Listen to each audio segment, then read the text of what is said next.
Okay, let's go to oil for a moment. We were talking a little bit about oil earlier.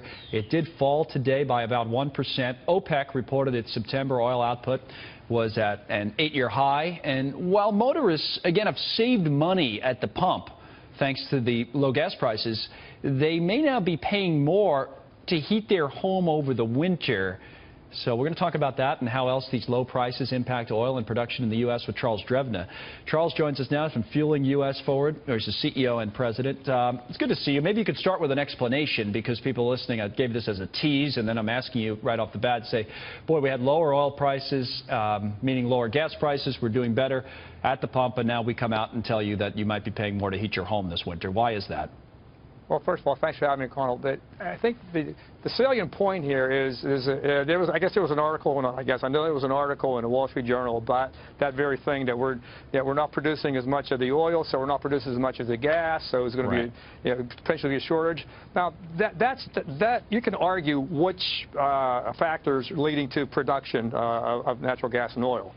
But the statistics that were involved in there, they're probably right. I think he said something like there was, it's a potential. The gas prices are up 38.5% for the year.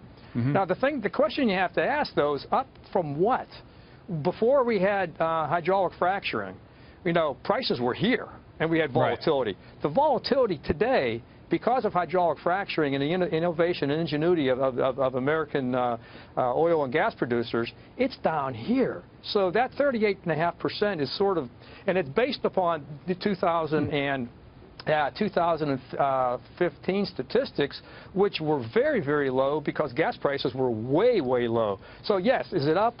Yeah, as the gas prices, natural gas prices are climbing a little bit higher, yes, but from what level to what level? Right. That's the point you have to really take into consideration. But they will be up, is the point, the natural gas prices, and so home heating will be, on a consumer side of things, potentially more expensive as a result of that. That's fair to say.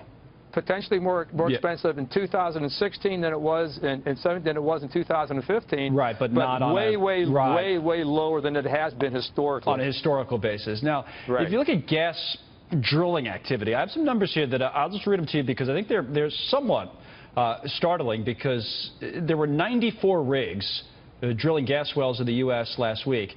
That's half of what we saw a year ago, and it's just a fraction of what we saw when there were 1,600 in 2008. That seems like a ridiculous drop. I don't know the industry, obviously, or know as much about it as maybe you would, but is there anything you could tell us about that? It just seems, just on the numbers-wise, like an enormous, enormous drop. Well, it goes back to that thing I talked about, the American ingenuity and being able to. Well, we've just gone past fracking 101 and 102. We sort of zoomed past the 201 and 202 course, and we're rapidly going into postgraduate courses as far as the innovation and technology goes right here. Now, I mean, you look at what's going on in the world today because of what we're doing here in the United States. We have Russia and OPEC getting together to talk about limiting oil supplies or making a deal about it. Now, whenever you have Russia, OPEC, and deal in the same sentence, it sort of reminds me of the end of the movie, The Good, the Bad, and the Ugly, the gunfight. Who are you going to trust? Whenever OPEC says they're going to limit production, that just gives them a new basis from which to cheat. But the salient point here, though, is what has happened to the world markets because of our American ingenuity. Right. And so, I think more importantly, the technology's advanced. We're doing more. We're better at it than we were. So the overall numbers are not as important. Well, it's good. I mean, by the way, you covered more, I think, in the last 2 minutes than they've covered in energy discussions in the entire presidential campaign, for better or worse. You know what I mean? That's a whole other story. But that is a whole other story. But the thing is, what does this mean to the American families? What does this mean to say that the U.S. is truly an energy superpower? And I'm not talking about the statistics about barrels or BTUs. I'm talking about the quality of life. What energy means to a family. What energy means to... And I hate to do this.